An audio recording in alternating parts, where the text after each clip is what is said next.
Hello everyone, welcome to Computer Graphics Lesson 6. So we'll be learning a new concept where we are creating a spawn manager.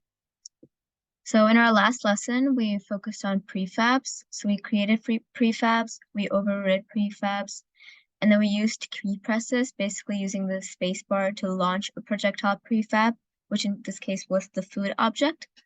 And then we also destroyed objects that went out of bounds. So we created a top bound and a lower bound. So if the objects went out of those, they would be destroyed. And then we started working with else if statements.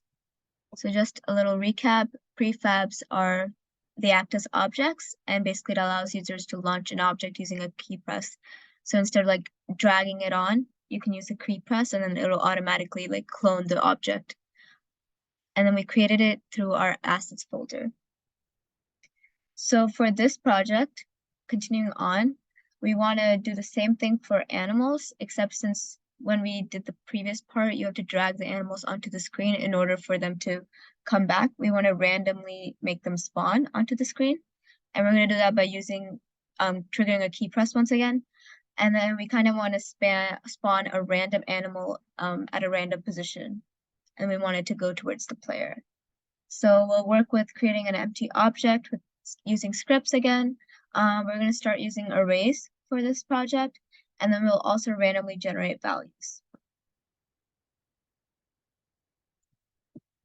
Yeah, so we're going to allow animals to spawn on their own, and then of course there's the challenge for the end of this project that you could do on your own, and any further exploration. And now let's get into the demo.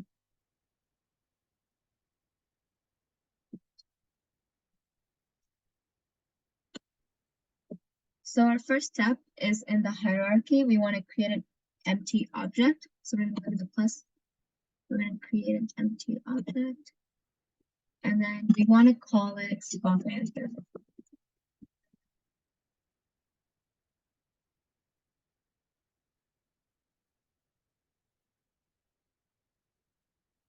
And now we're going to go to our scripts folder, which is in the project menu in the assets folder.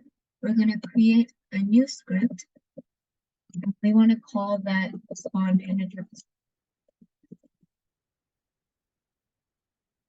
And now what we're going to do is go back to our hierarchy, click on the spawn manager object we created, and we're going to add the script to it. So we're going to go to add component scripts, and you want to add spawn manager. Now we're going to open up our script.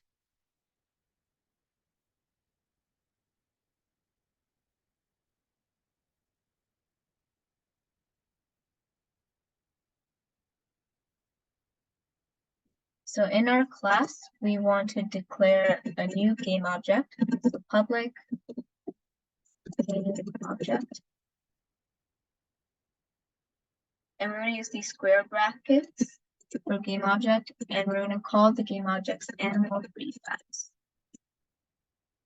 And you want to save that. Let it compile.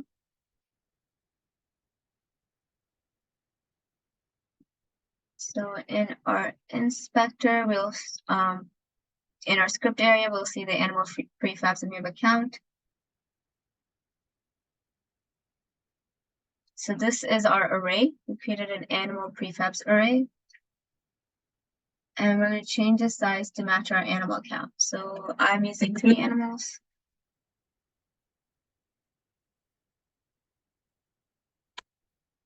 So 3. Actually, we're going to drag them not from the hierarchy. It's my bad. We have to drag them from the project. So you want to, because you're using the prefab, so you're going to go to your project folder, and you're going to go to your prefabs folder, and you want to drag them from there. Because you're spawning animals, so you want to make sure you're using the prefabs. So again, I'm dragging them from the prefabs folder, which is again here. You don't want to drag it from the hierarchy. So we've created an array and we assigned our animals to it, but now we need a way to spawn them during the game. So as a temporary solution, we're going to go back to our script. And then in our update function, we're going to write an if-then statement to instantiate a new animal prefab at the top of the screen if the S key is pressed.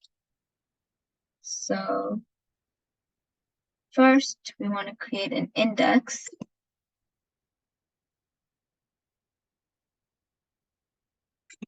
So this index is for our array. And array indexes, they start at 0 instead of 1. So since I have 3 animals, the array for that would be 0, 1, 2. So we're just going to do that. And then obviously it's integer indexes. You can't have a decimal index. So we'll call it animal index. And then now we're going to go into our update function. And we are going to write a then statement. So if the input dot get key down. This is similar to what we did for the spacebar in the previous part of this project, but except this time we want to do it for the letter S. So keycode.s.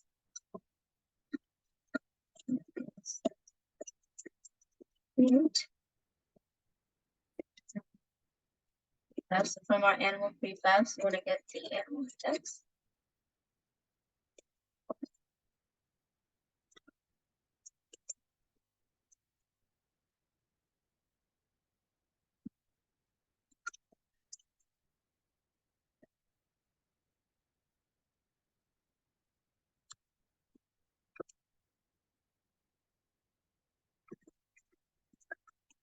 And we're going to also rotate it.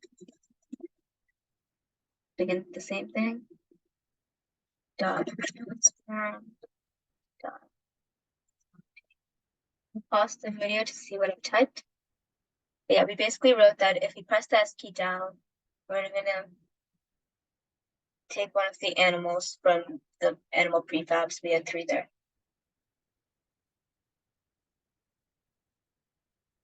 And we will save it.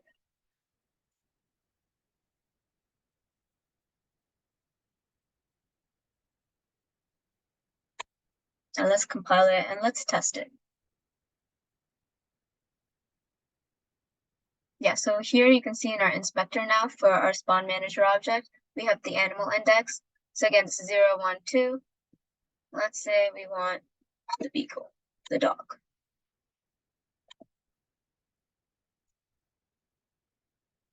Yeah, so this is the system.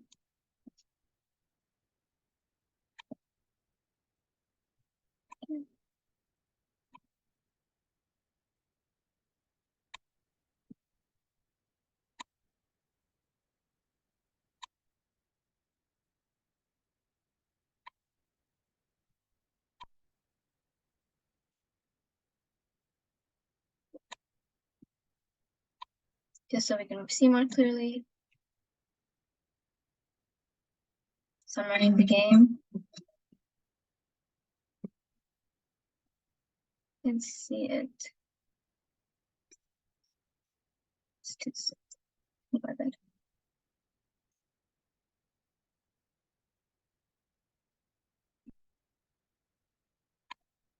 That makes more sense.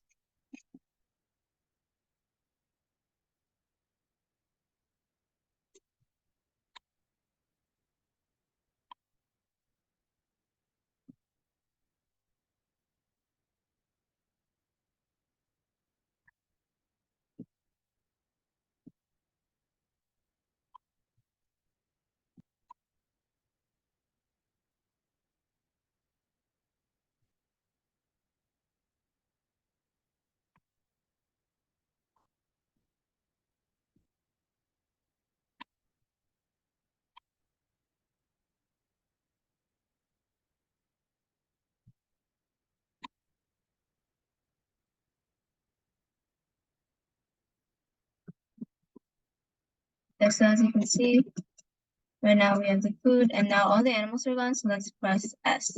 Yeah. And now we randomly get the beagles. But as you can see, they're all in the same position and they're not like really random. And it's obviously just a beagle now. So now we're going to try to spawn the animals randomly from the array. Let's move this back.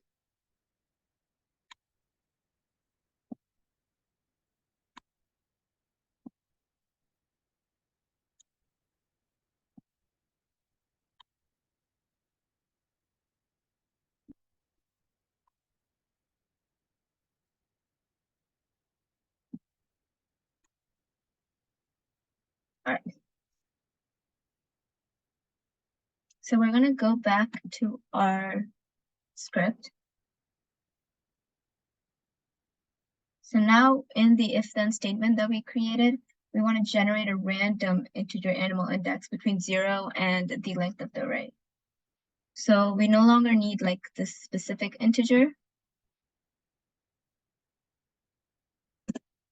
here. Instead, we're going to do a random one in the update function. So if that's pressed, we want to create a random index. So again, I'm going to call it the same thing, but instead we're going to use this new function called random range. And then obviously the index starts at 0, and then we want to go up to the length of our array. And how you do that is your array name, which is our array name is animal prefabs, and dot length. And this will give you the length of your array. So this will create a random number in the range of our array, and then it'll instantiate the animal prefab. So you want to save that.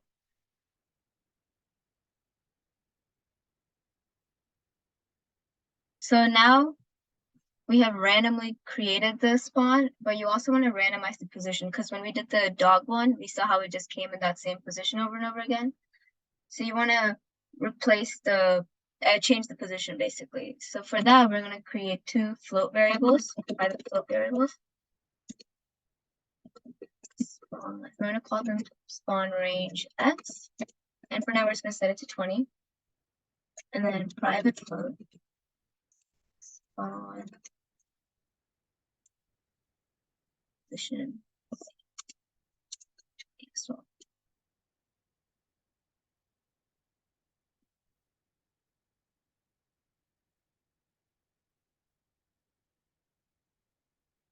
So now in our new vector here, we want to replace that x value with our random range and then make it -20 to 20, because that's our range for x.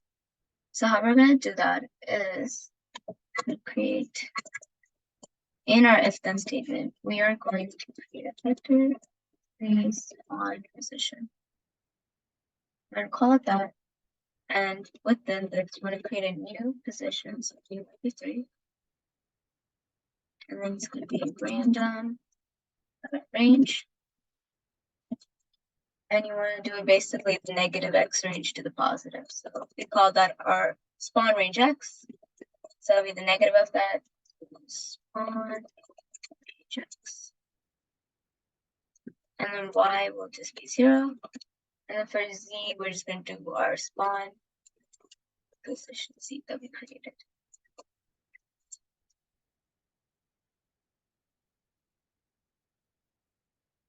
So now here, you want to get rid of the new vector, and then you want to do spawn position, which is the new thing that we created.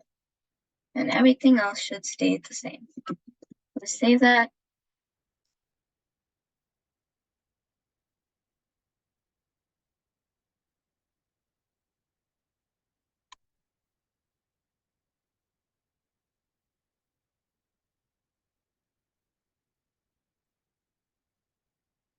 Now let's test it out.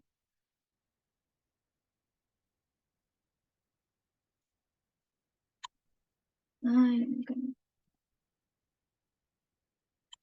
position. Okay.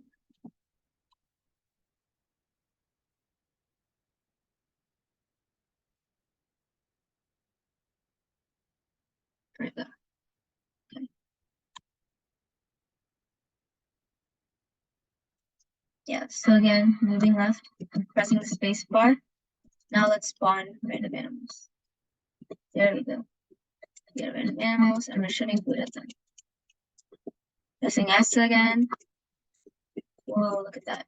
And they're all random, and they're coming in at random positions, and you can still filter. So this means our code works. So now we kind of want to mess with the camera, obviously, so we can see all this properly. Yeah, so now, like I said, we're going to work with our changing the perspective of the camera. So I'm already in a top view, as you can see here. But yeah, in this scene, you can click top to get this top view. And this is just kind of like seeing the different perspectives, taking at that perspective, which is not something we want. Obviously, we want a top-down perspective because that's the type of game this is. So we have that top view. And now in our camera, if we go to our hierarchy and click main camera, there's this feature called projection. And we want to change that to from perspective to orthographic.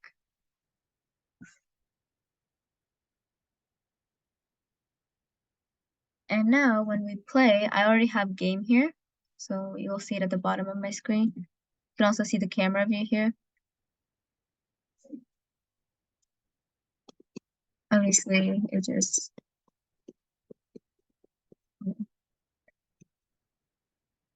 and it's just a better view. And yeah.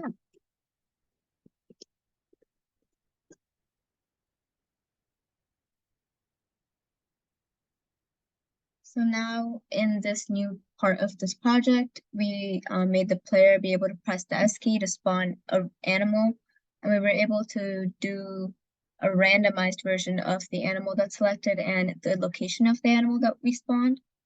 And we also worked with our camera projections towards the end. Next time we'll work with collisions to feed our animals. Yep, thank you for watching.